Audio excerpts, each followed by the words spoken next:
राजकारणात सध्या नेमका कोण कुणाला बांबू लावतोय? कारण संजय राऊत यांनी ज्या पद्धतीने टीका केली, शिवसेनेला बांबू लागले अशी टीका केली. संजय राऊतला सकाळचा भोंगा बोललं जातं. हेच अख्ख्या महाराष्ट्राला माहिती आहे की सकाळी 10 वाजले का तो मिलचा भोंगा वाजतो ना, तसा हा भोंगा वाजत असतो.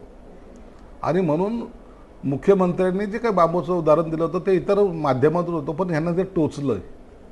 खऱ्या अर्थानं आम्हाला बांबू लावायची कुणाची ताकद नाही, हे आम्ही वारंवार सिद्ध केलेलं आहे.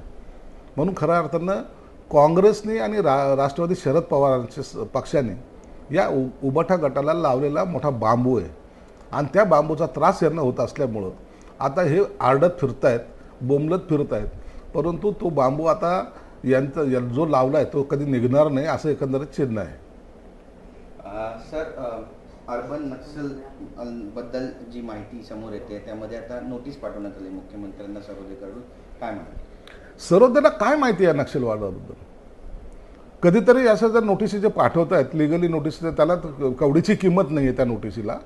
परंतु जर पाहायचं असेल तर त्या नक्षलिस्ट भागामध्ये जाऊन बघा ना, नक्षलिस्टची जी संघटना आहे ती कशी काम करते, काय करते, त्यांचे कलेक्टर कसे असतात, त्यांचे मुख्यमंत्री काय असतात, हे काय विषय माहिती आहे यांना?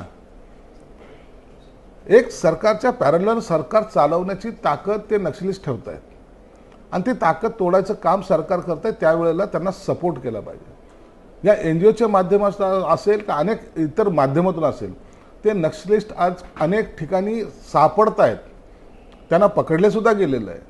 म्हणून ह्या विषयाला राजकारणाचा मुलामा न देता याला सिरियसली पाहिलं पाहिजे.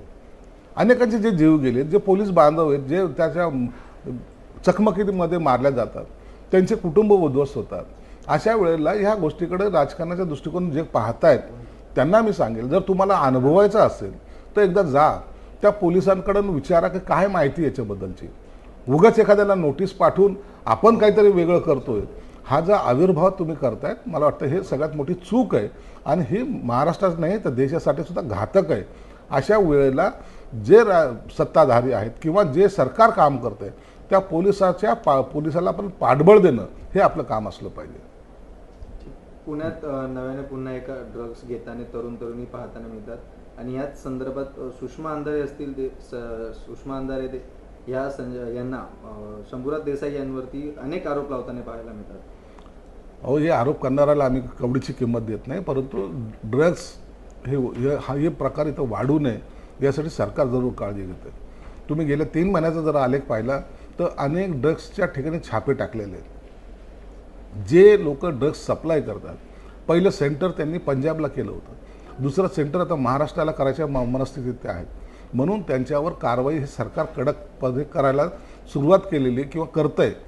त्याला खऱ्या अर्थानं एक वेगळा महाराष्ट्र ज्यांना घडवायचा आहे त्यांच्या मनसुबे कधी पूर्ण होणार नाही आणि हे ड्रग्स माफिया लवकरच तुम्हाला सर्वजण जेलमध्ये असलेले पाहायला मिळतील.